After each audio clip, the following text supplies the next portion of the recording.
Bienvenue sur VIP Media TV. Interviews exclusives, culture, société, le sport, les débats, tous les talents révélés. Talk show, reportage, un regard nouveau. VIP Media TV, la chaîne qu'il vous faut. Artistes, entrepreneurs, rejoignez l'aventure. Partagez votre histoire, c'est votre tribune. Musique et actualité, une parole libre et pure. VIP Media TV, c'est maintenant ou jamais.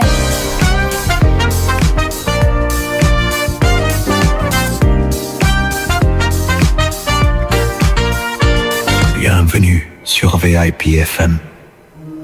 Vous entrez dans l'émission Entre les ombres. Une émission où la parole est libre, où les débats prennent place sans filtre, où nous invitons des personnes de tous horizons, des auteurs, des artistes, des témoins et des penseurs. Ici, chaque invité vient raconter son parcours, son vécu et sa vérité. Dans Entre les ombres, il suffit de dire la vérité. Car au bout du chemin, il y a toujours une question, la question de l'ombre, une question finale qui vient éclairer ce qui n'a pas été dit ou ce qui reste caché. Aujourd'hui, Anoua reçoit son invité Monsieur Khalid Loukit pour un échange et une interview autour de ses romans, de son univers et de ses inspirations. Restez avec nous, car la vérité finit toujours par apparaître entre les ombres. Il existe des rencontres qui vont au-delà des questions et des réponses, des rencontres où l'on prend le temps d'écouter ce qui se cache derrière les mots, derrière les parcours et derrière les apparences. Entre les ombres, c'est cet espace de dialogue où chaque invité apporte son histoire, ses doutes, ses convictions et sa vérité. Un espace où l'on explore des chemins de vie, les souvenirs et les blessures parfois, mais aussi les espoirs qu'ils nous construisent. Ce soir, nous avons le plaisir de recevoir un homme dont l'écriture est profondément liée à l'humain, à l'exil, à la mémoire et à la quête d'identité. Auteur, poète et observateur attentif de notre société, il a su transformer les expériences de vie en mots et les mots en passerelles entre les cultures et les générations. Son roman Nejma aborde avec sensibilité des questions de liberté, de conditions humaines et de regard sur la société. À travers ses écrits, il invite à la réflexion, mais aussi au dialogue. Ce soir, nous allons parcourir avec lui les chemins de son histoire, de son œuvre, de son regard sur le Maroc, sur la diaspora, sur l'intégration, sur l'identité et sur cette vie vécue entre plusieurs horizons. Bienvenue, Monsieur Khalid Loukit, et merci d'avoir accepté notre invitation. Bonjour. Comment allez-vous? Très bien, merci à vous. Merci d'être avec nous sur Radio VIP FM pour l'émission Entre les ombres. Vous êtes écrivain, poète, romancier, mais aussi un observateur attentif de la communauté marocaine établie à l'étranger. Avant de parler de vos livres, pouvez-vous nous raconter votre parcours personnel entre le Maroc et la France? Donc j'ai une histoire un petit peu comme quelques millions de Marocains qui ont été exportés. Quand je dis exportés, c'est que mon père, on est d'origine de l'Haouz, dans la région de Marrakech. Mm-hmm. Et dans les années 60-70, la France avait besoin de main-d'œuvre pour travailler dans les mines, dans le nord et dans le nord-est de la France, autour de Lens et de le bassin lorrain. D'accord. Et mon père, il avait fait ce qu'on appelait avant les candidatures spontanées. Ça veut dire qu'il venait, non pas avec un document, mais il venait physiquement. Et par rapport à sa santé, on lui faisait passer une radio des dents, le squelette pour voir s'il était capable de travailler dans le fond, voir ses poumons et tout ça, tout était bon. D'accord. Et donc il y avait deux catégories. Ce que j'avais écrit il y a une paire d'années un texte sur je disais que c'était comme les bœufs au Texas. D'accord. Soit elle validait, donc c'était tampon vert, soit elle était rejetée, donc c'était tampon rouge. D'accord. Et donc mon père, elle était validée, donc à partir de là, il a eu une deuxième rencontre à Casablanca. Et donc finalement, il a été accepté. Quelques semaines plus tard, ils lui ont donné une convocation pour des papiers pour qu'il puisse venir se présenter à Casablanca et partir de Casablanca venir en France sous contrat. Avant, on appelait ça un contrat provisoire. C'était 6 mois, 1 an. Et Il a duré comme ça. Et ensuite, il est arrivé à Lons. Et de Lons, ils ont séparé. Il y a ceux qui sont restés dans le nord, Pas-de-Calais. D'accord. Et les autres qui étaient en Moselle, et plus précisément, Frémin-Merlebach, et vraiment dans le nord-est, à côté de la frontière allemande. Et donc, en 80-81, il y a eu ce qu'on appelle le statut du mineur, et ce qui donne le droit de faire ce qu'on appelait le regroupement familial. Oui. Ensuite, nous, on est venus avec mes parents dans le nord-est de la France, où mon père il a travaillé jusqu'à la fermeture des mines. D'accord. Et moi, j'ai commencé à faire un commerce, donc je travaillais très très jeune. Hein. J'ai eu un commerce très jeune et ensuite j'ai arrêté pour me consacrer plutôt à ma famille. C'était quoi comme type de commerce?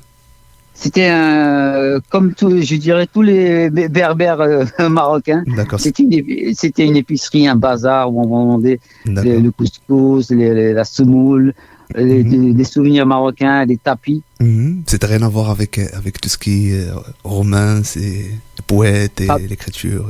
Ah non, mais justement, oui. J'étais à l'antipode de me dire qu'un jour, j'écrirais. D'accord.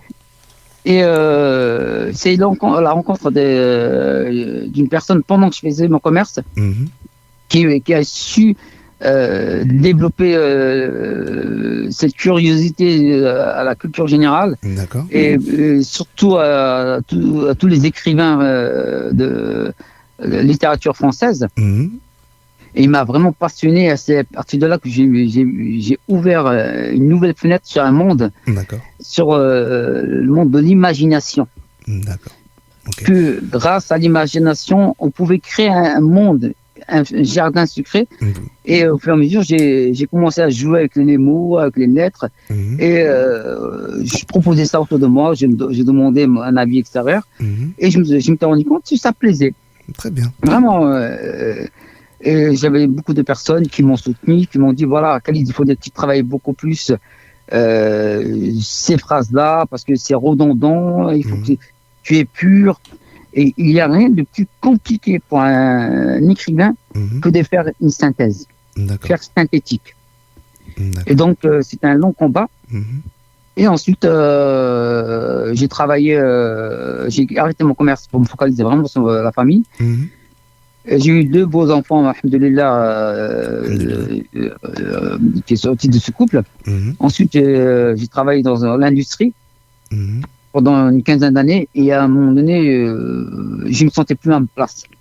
Je veux dire, c'était binaire, on arrivait, on travaillait, moi j'étais agent de maintenance, on savait exactement ce qu'il fallait faire et on partait. J'avais une certaine expertise, mais j'avais plus cette stimulation.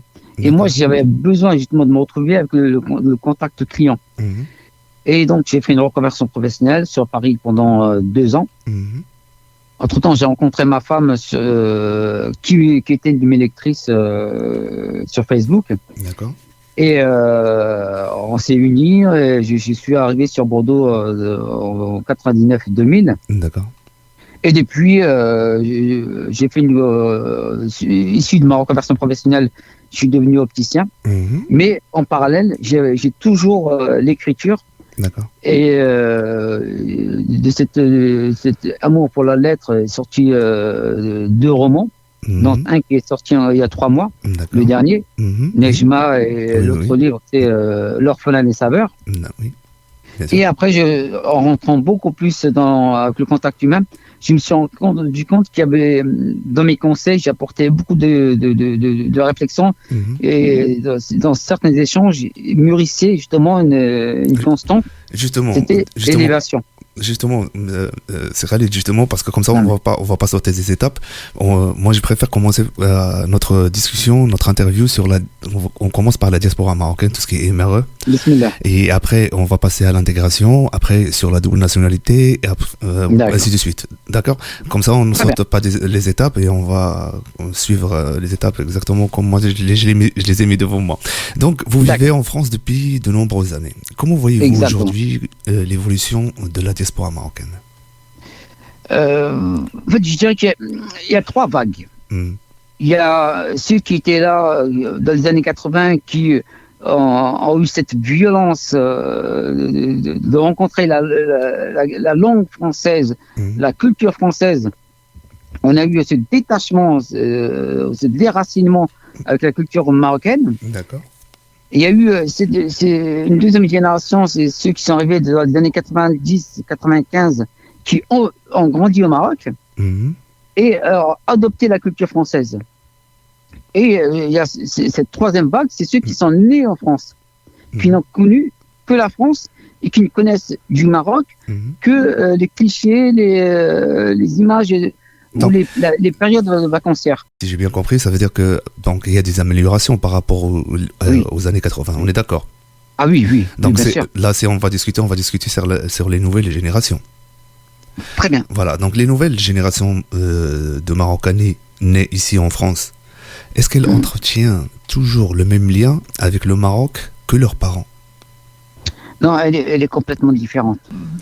Les parents, eux, ont eu encore cette racine, ils savent un petit peu la réalité du terrain au Maroc. Les jeunes qui sont nés, eux, sont plutôt là, surtout depuis la demi-finale de la Coupe du Monde du Maroc. Oui, du Qatar, ils ont eu un nouveau regard. ressort. Un nouveau regard, un ressort de la fierté d'être marocain. Oui, bien sûr. Depuis la Coupe du Monde, la demi-finale du Maroc, ils se sont rendus compte que finalement, le Maroc, ce n'est pas uniquement ce qu'on nous a dit, ce n'est pas simplement le regard imagé des vacances. Oui. Le Maroc est un grand pays, finalement. Sûr, et en plein développement aussi. Donc, Exactement. Voilà, et depuis que Dieu assiste le roi Mohamed VI,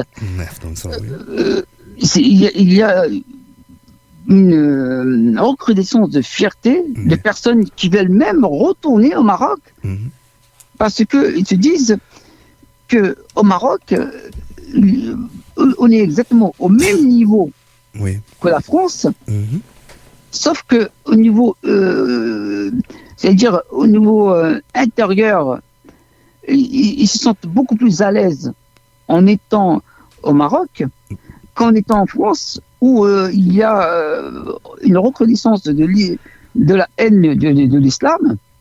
On dit islamiste, islam, musulman, terroriste, barbare, et tous ces clichés qu'on cesse de dire. Monsieur Khalid, par rapport à la comparaison entre le Maroc et la France, je pense que comparer directement deux pays avec des histoires et des systèmes différents, ce n'est pas toujours juste. Chaque pays a sa réalité, sa force et ses limites. Ça, on comprend aussi ce ressenti, mais il faut aussi rappeler que la France, c'est aussi une histoire de diversité et de millions de parcours qui sont réussis. Et on peut critiquer, mais sans oublier que il y a aussi, c'est un pays où beaucoup de gens ont construit leur vie. Et nous deux, on est intégrés dedans. Donc, on peut pas généraliser. Non. Voilà, allez-y, continuez. Non, on peut pas parce que chaque Marocain a une histoire qui lui appartient. Oui. Et effectivement, on ne peut pas généraliser. Et à chaque fois qu'on généralise, justement, on entre dans l'erreur. Exact. Mais j'ai l'exemple. Moi, j'ai mon identité, j'ai mon histoire. Je suis venu avec le regroupement familial. Oui. Il y a d'autres personnes qui sont venues, qui ont régularisé leurs papiers ici. D'autres personnes qui viennent avec les visas, donc, par exemple les étudiants marocains. Il y a des personnes qui ont eu des compétences.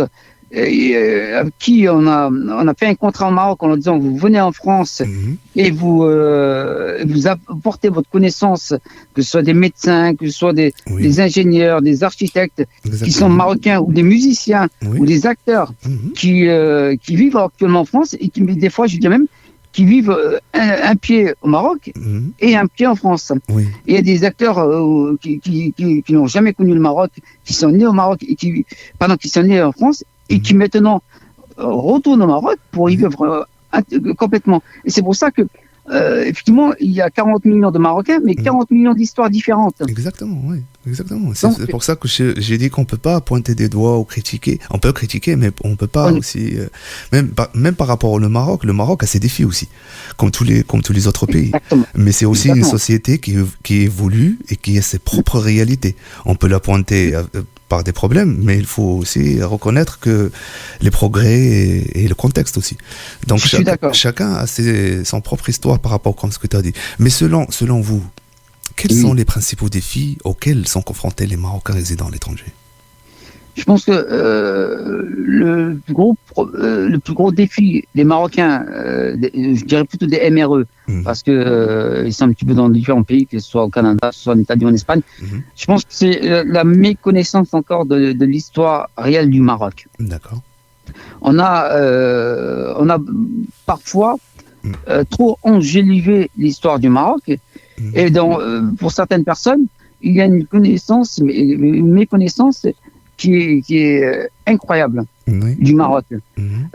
Si on demande par exemple à une grande génération de jeunes aujourd'hui, citez-moi 5 sultans rois du Maroc, ils sont capables de vous citer Hassan II, de 6, et Mohamed VI actuellement, les 2 derniers. Lorsqu'on leur parle, mais comment s'est passée l'indépendance, par exemple, du Maroc, certaines personnes, effectivement, surtout les étudiants qui ont vous la connaissent par cœur. La première vague et la deuxième vague des Marocains, ils la connaissent. Parce que on leur a raconté. Mais les derniers ne la connaissent pas. Et il faudrait que chaque Marocain aujourd'hui, les MRE ou Marocains vivant au Maroc, sache qu'il est lui-même un ambassadeur du Maroc. C'est-à-dire, il a une représentation non officielle du Maroc à partir du moment où il côtoie, où il échange avec d'autres personnes qui sont peut-être marocains, qui ne le sont pas. Mais ça rentre dans les rôles des associations. Aussi. Ben alors, pourquoi il n'y a pas beaucoup d'associations qui se dirigent vers ce sens-là? Il y a, je pense, que le tort de beaucoup d'associations, c'est qu'elles se limitent à un certain territoire. Je vous donne par exemple, il y a eu le consul de Strasbourg, Cédric El-Khaïchi, qui est actuellement en mission, je crois que c'est à Mayotte. D'accord. Et qui pendant longtemps été à Strasbourg. Il a fait un travail extraordinaire. Très bien. Dans l'Est, au point où 4 ans après son départ, il y a des groupes de WhatsApp réunissant 200 à 300 personnes. Il y a actuellement la consul de Strasbourg, une amie, je m'appelle plus Nouza, Madame Nouza Sahel, à Bordeaux, à Bordeaux, tout à fait. Et elle aussi fait un travail remarquable. Elle est de toute manifestation. À partir du moment où vous l'invitez, vous dites il y a une manifestation qui va se produire, est-ce que vous souhaiteriez venir? Elle vous répond toujours.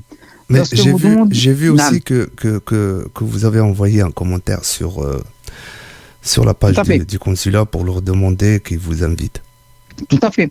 Parce que... Pourquoi vous avez souhaité, vous, faire cette démarche au lieu que d'attendre que ça vienne de leur part, en fait? Mais disons tout simplement que sur les réseaux, il y a justement ce problème-là, ce manque, c'est qu'on n'est pas tenu au courant 2 semaines, 3 semaines avant. D'accord. Pour que l'on puisse se préparer à venir. Généralement, on le sait que par ricochet, ou les manifestations, où on vous demande effectivement, ça sera le soir, ça c'est un gala, pardon. Mais ce serait bien qu'on mette une sorte de plateforme réunissant tous les programmes de tous les Marocains ou autres, parce que ce soit sénégalais, marocains, algériens, tunisiens, mauritaniens, ou français ou autres, qui veulent découvrir, qui ont l'amour du Maroc, qui veulent découvrir le Maroc, qu'ils soient tenus au courant pour pouvoir réserver ce créneau-là et pouvoir y assister. Très bonne initiative, pourquoi pas. Et il faudrait que l'on fasse ceci pour justement développer justement cet élan. Et moi, par exemple, je parle de mon cas, je suis arrivé en région bordelaise en 2020, pardon. Et il m'a fallu 3 ans pour me créer ce petit réseau autour de moi, de Bordelais. Et au fur et à mesure, donc depuis 3 ans, je vois autour de moi, maintenant que je commence à créer vraiment mon réseau autour de moi, par ricochet, j'ai des informations que peut-être dans 15 jours, il y aura une manifestation organisée pour le Maroc à tel et tel endroit. Mais moi, quand je peux y assister, je suis parmi les premiers à vouloir y assister. Et des fois, je l'apprends que par les réseaux sociaux, le lendemain ou le surlendemain. D'accord. Et donc, à regret, c'est pour ça justement j'avais envoyé ce message-là. Et depuis, j'ai eu un message qu'ils ont pris mon numéro de téléphone, mon adresse mail. Et là, par exemple, au mois de juillet, fin juillet, pour la fête du trône, je serai invité, Inch'Allah. Inch'Allah. Par rapport à l'intégration, est souvent au cœur des débats. Quelle est votre définition d'une intégration réussie? Je dis que l'intégration est selon la perception qu'on a de ce mot-là. D'accord. Pour moi, l'intégration, et pour une autre personne, elle n'a pas la même définition. Moi, l'intégration, c'est respecter la culture et les mœurs du pays hôte, même si aujourd'hui je suis français, je suis franco-marocain, mais il y a quand même, en tant que Marocain, on a comme cette identité, et comme on parle concernant les Marocains, c'est respecter la culture française, le droit français, puisqu'on est sur le territoire français, tout en omettant que je suis marocain. Oui. D'où ce dont je vous parlais tantôt, quand je vous disais, on est tous des ambassadeurs du Maroc. Bien sûr. C'est-à-dire, dans mes mots, dans mes gestes, et dans l'imagination, quand j'écris, j'ai toujours cette double culture qui ne s'oppose pas. Au contraire, elle s'épouse. Et c'est en s'épousant justement que, par exemple, j'ai toujours, lorsque j'écris une poésie, j'ai toujours les pensées berbères, oui.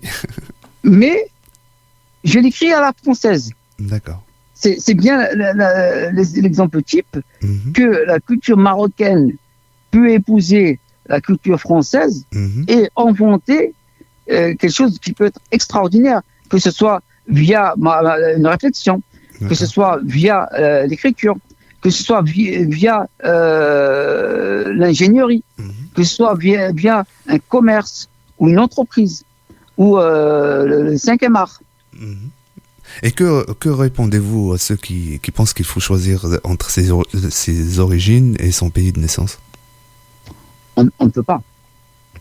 On ne peut pas. Si effectivement cette personne me dit je choisis que la culture marocaine, je l'invite vivement à retourner au Maroc. D'accord. Parce que certes, comme disait Feu, on ne pourra jamais être totalement français, certes, je suis totalement d'accord, parce que on a peut-être 80% de culture marocaine, mais il y a comme ces 20% de culture française qui sont très très riches. Là, quand nous échangeons, vous et moi, par exemple, nous parlons en français. Mais ceci n'empêche pas de penser à la marocaine. Oui. Voilà. La preuve que ça peut être. Et moi, je ne cherche pas à débattre avec des personnes qui ne sont pas prêts à vouloir entendre et se dire que peut-être j'ai tort et que peut-être la vérité est comme un verre brisé ou un miroir brisé. On a tous une part de vérité. Et c'est ensemble qu'on peut créer ce puzzle et donner une image justement à ces mélanges de pensées. Est-ce que selon vous, une richesse ou parfois une source de questionnement identitaire? Bien sûr.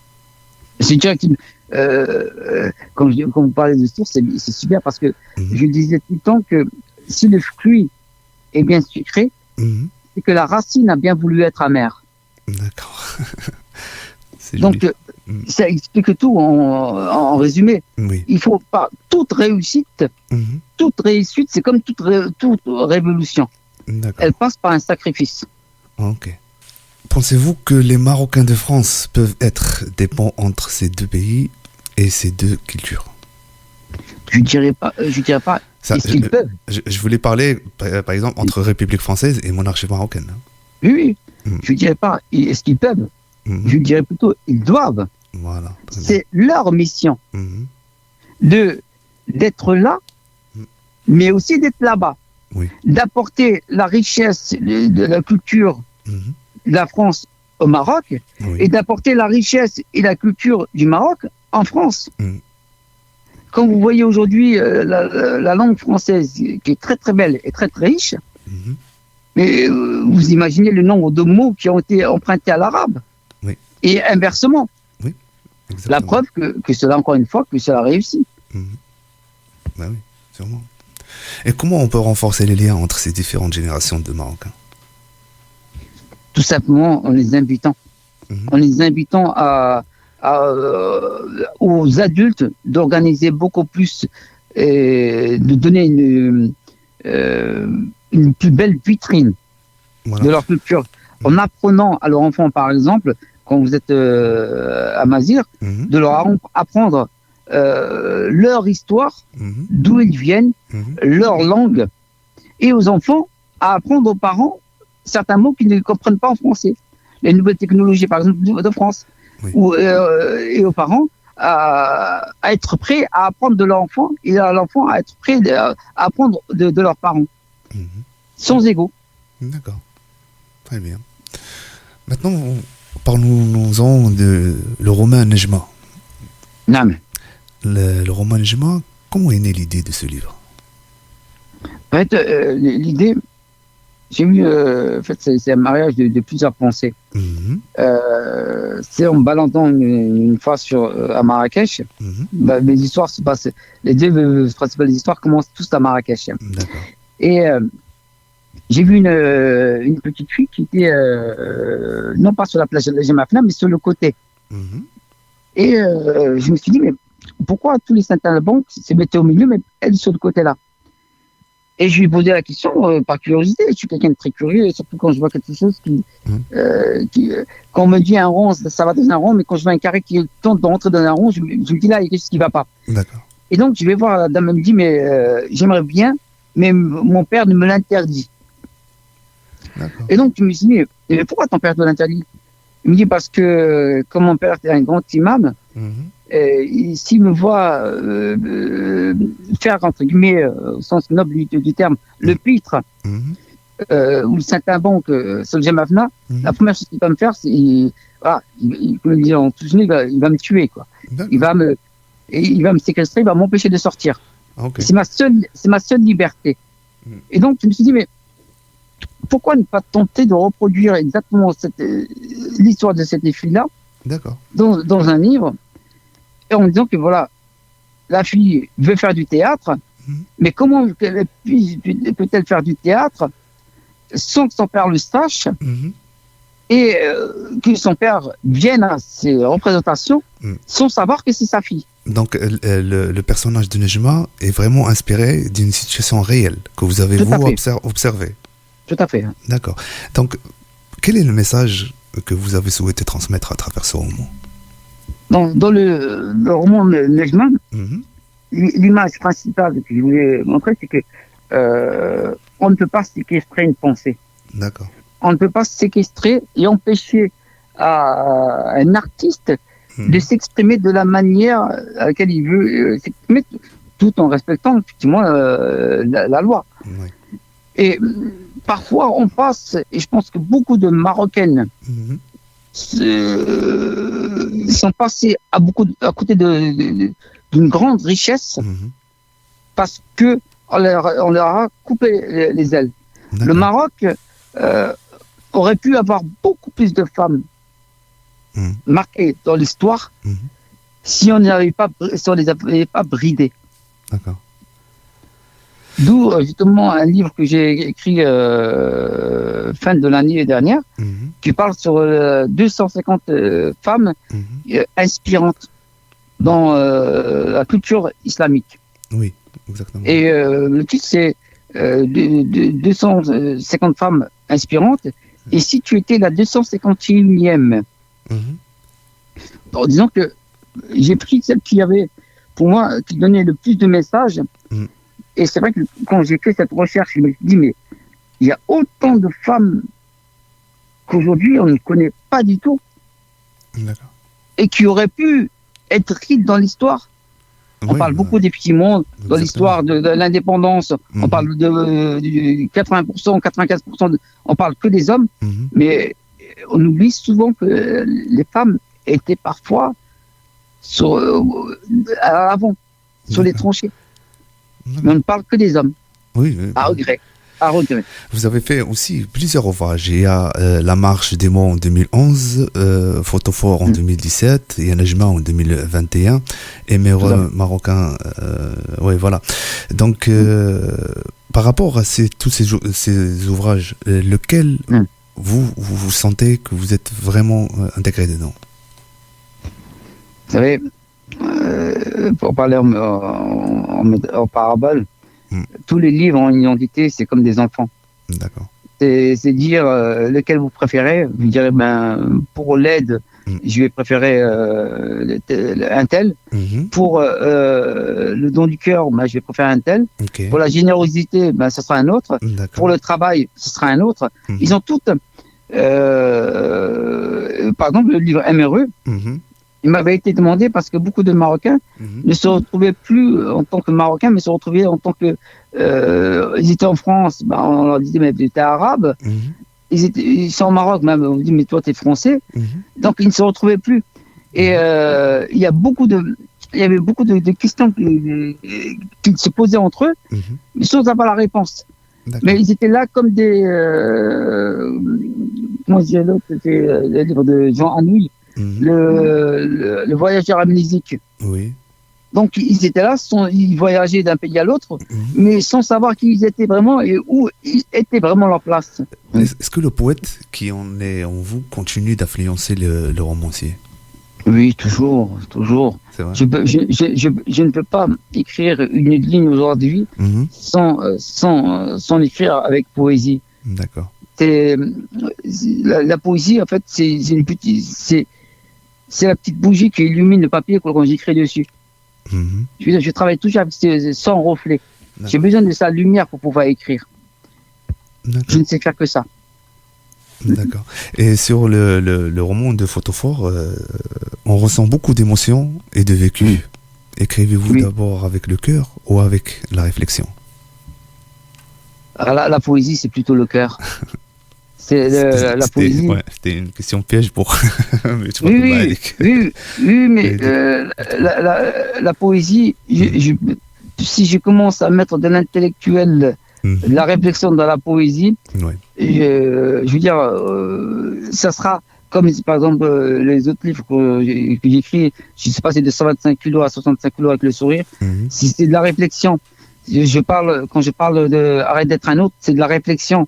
Quand je parle de tout ce qui est la sophrologie, comment se sentir bien, c'est de la réflexion. Mais la poésie en elle, c'est quelque chose qui s'inspire, qui se pose. Il m'est arrivé concrètement à 2h du matin de me lever et de me dire cette phrase-là me trotte, elle ne me laissera pas dormir tant que je ne l'ai pas écrit. Et elle est là, quoi. C'est-à-dire, c'est de l'amour du mot, l'amour des sens, l'amour du don de soi, en fait. D'accord. Okay. Et la poésie, ça a toujours été le cœur, à l'inverse du roman où il y a un mélange des deux. Est-ce que l'exil est physique ou intérieur? Alors, il peut être les deux, il peut être l'un ou l'autre. Quand on parle d'exil physique par rapport à une patrie qui nous est chère en tant que Maroc, effectivement, c'est un exil. Mais l'exil n'est pas imposé, c'est un exil de choix.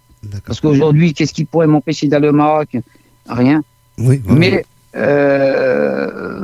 il peut être aussi de cœur parce que il y a des moments où on a envie de se lever le matin, entendre le chant du coq, entendre l'Aden, le Fajr, et se dire, bah, voyez, il y a cette petite musique d'été qui est toujours là et qui nous fait du bien. Là, on entend surtout moi qui est à la base de l'Est, on entendait le clocher. Mais ce clocher-là, on était habitué, on a grandi avec. Donc, il ne nous gênait pas plus que ça. Donc, mais on était heureux. Ouais. Entre deux cultures, donc il y a une force, pas une fracture. Non, c'est une force. C'est une force. Me concernant. Oui, oui, on parle de vous. Oui. Alors, pourquoi c'est une force? Parce que justement, j'ai appris, c'est vous de dire ça, mais c'est vrai que j'ai appris à aimer la France pour ce qu'elle m'a donné, tant au niveau intellectuel qu'au niveau physique, qu'au niveau aide. Lorsque j'ai fait même si au Maroc, quand j'étais très petit, j'étais à la mosquée, mais j'étais plutôt dans l'âge de l'inconscience et de l'innocence. Mais quand je suis arrivé en France, j'ai fait la maternelle, j'ai fait le primaire, j'ai appris le Victor Hugo, Jean Anouilh, les vers de Jacques Prévert, Maupassant par la suite.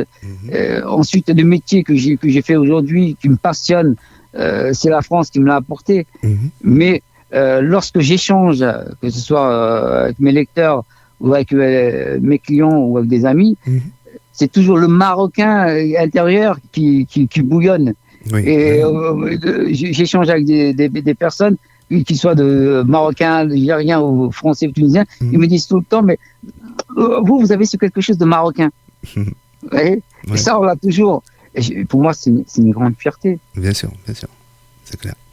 Il y a la question de l'ombre. Je suis la question de l'ombre. Je suis ici pour écouter et accompagner ce moment. Bonjour à Noir et bonjour à Monsieur Khalid Louguid. Merci de m'accueillir dans cet espace. J'ai écouté depuis le début et je ressens une émission humaine où les mots ont du poids et où les silences parlent aussi. Monsieur Khalid Louguid, j'ai une question à vous poser. Quand vous écrivez, est-ce que vous contrôlez vos mots ou est-ce que ce sont eux qui vous révèlent? Je vous écoute. Disons que mes mots, pour encore utiliser l'exemple que donnait le roi Hassan II, mes mots sont comme des lions. D'accord. Parfois, je les lâche un petit peu, mais si je les lâche, je fais attention qu'ils ne se libèrent pas trop. Et parfois, je les retiens un petit peu pour qu'ils ne se retournent pas contre moi. Donc, je joue toujours, parfois, de lourd, vous voyez, je lâche, je relâche. Je fais toujours ce jeu-là, cette gymnastique, pour pouvoir trouver exactement le parfait équilibre entre les deux. D'accord, ok. Il y a une deuxième question. Quand vous êtes seul, est-ce que vous vous sentez encore auteur de votre vie ou simple lecteur de votre propre histoire? Je vous laisse prendre le temps de répondre. On est tous acteurs. Je pense qu'en premier, on est tous... ça dépend de quelle vie, pour être concret. Est-ce que c'est la grande vie, le grand roman de ma vie? Effectivement, je suis acteur. Mais si on prend sur chaque chapitre de ma vie, c'est moi qui l'écris. D'accord. Et je l'écris toujours de manière pour que au soir, je puisse me dormir, m'allonger, me dire ah ouais, aujourd'hui j'ai appris quelque chose, aujourd'hui j'ai apporté quelque chose autour de moi. Est-ce que j'ai fait du bien ou pas? D'accord. Merci Monsieur Khalid Louguid pour votre sincérité et la profondeur de vos réponses. Je reste à vos côtés, dans l'ombre. C'est Khalid. Non. Si vous devez résumer votre vie en une phrase. C'est ce que je disais au début. Le plus difficile pour un auteur, c'est toujours d'être concis. Je pourrais vous en parler pendant des heures, mais être concis en une phrase. je dirais que la résilience naît par la volonté de l'homme. D'accord. Tout simplement. D'accord. Pourquoi? Voilà. Parce que dans une vie, on a tous eu affaire à des tempêtes, mais si on ne tient pas, je veux dire, le volant, ou si on ne tient pas les voiles correctement, on risque d'être emporté. Mais parfois, ce que je vous disais tantôt, il faut savoir jouer avec le vent pour pouvoir traverser les tempêtes. J'avais un Italien dans les années 90 qui me disait tout le temps, Khalid, si tu vois, imagine-toi, le problème est une sorte de porte. Si tu vois que la porte est devant toi est trop petite, parfois il est bon de baisser la tête un petit peu, franchis la porte et relève ta tête. Très bien. Et parfois il est bon de prendre des obstacles pour nous donner de l'expérience, et parfois il est bon justement de lire en amont votre histoire pour éviter justement de faire affaire à des obstacles. D'accord. Mais écoutez, quitte-vous vraiment au-delà des mots? Je suis un père, un mari, un fils, un itinérant des mots. D'accord. Et un voyageur du temps. Ou c'est la distance qui ne changera pas de la vérité? La vérité, vous savez, cela dépend du prisme que vous utilisez, de la lunette que vous portez. Votre vérité sera la vôtre. Mais ma vérité, si on parle de la même vérité, ou d'une vérité vue selon une culture différente, aura un autre sens. Je vous remercie beaucoup, Monsieur Khalid Louguid, pour votre participation avec nous à l'émission Entre les Ombres sur la radio VIP FM. Je vous laisse un dernier mot pour nos chers auditeurs. Très bien. Je vous remercie en tout cas de m'avoir reçu de votre noble radio. Si je devais donner quelques mots, ou offrir quelques mots à mes lecteurs, ce serait simplement de toujours croire en eux, en leurs rêves, à se dire qu'ils sont capables de faire tout ce qu'ils imaginent. Bien sûr, il faudra juste essayer. Exactement. De dire que pour les franco-marocains, ce dont parle parfois de la double allégeance, je dis simplement que ça peut être un aspect crucial, et que surtout les jeunes éméreux peuvent se sentir parfois tiraillés entre leur loyauté envers leur pays d'origine et l'engagement qu'ils ont entre le pays d'accueil ou de naissance. D'accord. Pour dire que cette situation peut être particulièrement complexe, mais ils sont capables de s'adapter et d'en sortir grandi grâce à une certaine stratégie qui est de tout simplement qu'ils sont marocains. D'accord. Même si consciemment ils ne l'ont pas encore acquis, mais ils sont marocains tout en étant de bons Français. Très bien, très bien. Merci beaucoup à vous, Monsieur Khalid Louguid, et je vous dis à très bientôt.